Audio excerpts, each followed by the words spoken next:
আসসালামু আলাইকুম বন্ধুরা, আমার চ্যানেলে আপনাদের সকলকে স্বাগত। আজ আমি তৈরি করেছি পাঁচমিশালি সবজি। আশা করি আপনাদের সকলের ভালো লাগবে। সবাইকে শুভেচ্ছা জানিয়ে শুরু করছি আমার আজকের এই রেসিপি। এই রেসিপির জন্য আমি এখানে নিয়েছি পাঁচমিশালি সবজি, যেমন আলু, পেঁপে, পটল, কাঁকরোল, কাঁচকলা, গাজর ও বেগুন। এই সবজিগুলোকে আমি ছোট ছোট করে কেটে নিয়েছি। এরপর আমি এর মধ্যে দিয়ে দিয়েছি 50 গ্রাম মসুরের ডাল। এখন একটা কড়াইতে দিয়ে দিয়েছি সয়াবিন তেল, এর মধ্যে দিয়ে দিয়েছি 2টা তেজপাতা।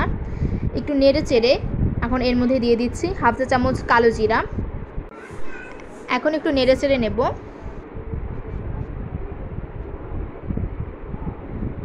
এরপর এর মধ্যে দিয়ে দিয়েছি হাফ কাপ পেঁয়াজ কুচি ও 4 থেকে 5টা কাঁচামরিচ, যা আমি মাছ বরাবর ছিঁড়ে নিয়েছিলাম। এখন পেঁয়াজটাকে বাদামি করে ভেজে নেব।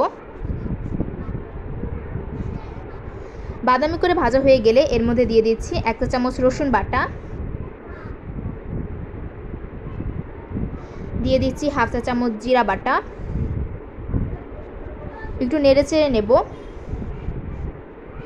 এখন এর মধ্যে দিয়ে দিচ্ছি 1.5 চা চামচ হলুদের গুঁড়ো। এখন একটু নেড়ে চেড়ে নেব।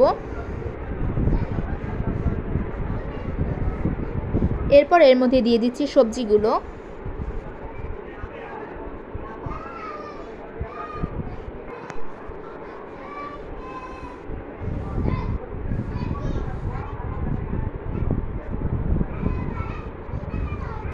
এর মধ্যে দিয়ে দিচ্ছি হাফ কাপ পানি। এখন সবজিটাকে কষিয়ে নেব।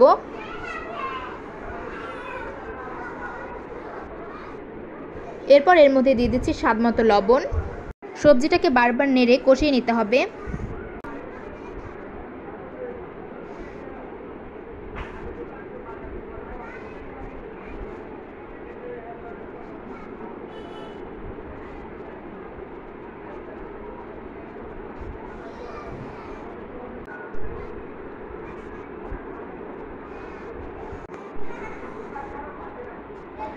কষানো হয়ে গেলে এর মধ্যে পানি দিয়ে দিচ্ছি আবারও 2 কাপের মতো।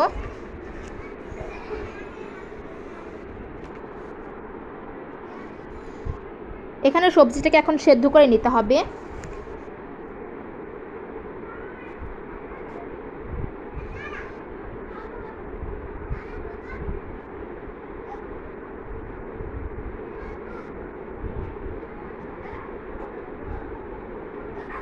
একটু চেক করে নিতে হবে যে সবজিটা সেদ্ধ হয়েছে কিনা।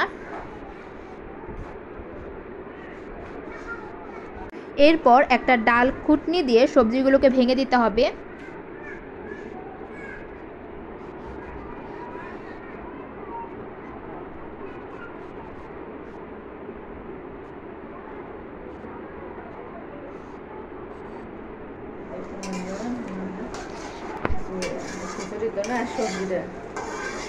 আর কিছুক্ষণ রান্না করে নিলেই হয়ে যাবে আমার আজকের রেসিপি পাঁচমিশালি সবজি। বন্ধুরা, আমার ভিডিওটা যদি আপনাদের ভালো লাগে তাহলে লাইক, কমেন্ট, শেয়ার করতে ভুলবেন না এবং এইরকম আরও রান্নার ভিডিও পেতে আমার চ্যানেলটা সাবস্ক্রাইব করে আমার পাশে থাকবেন। সবাইকে ধন্যবাদ।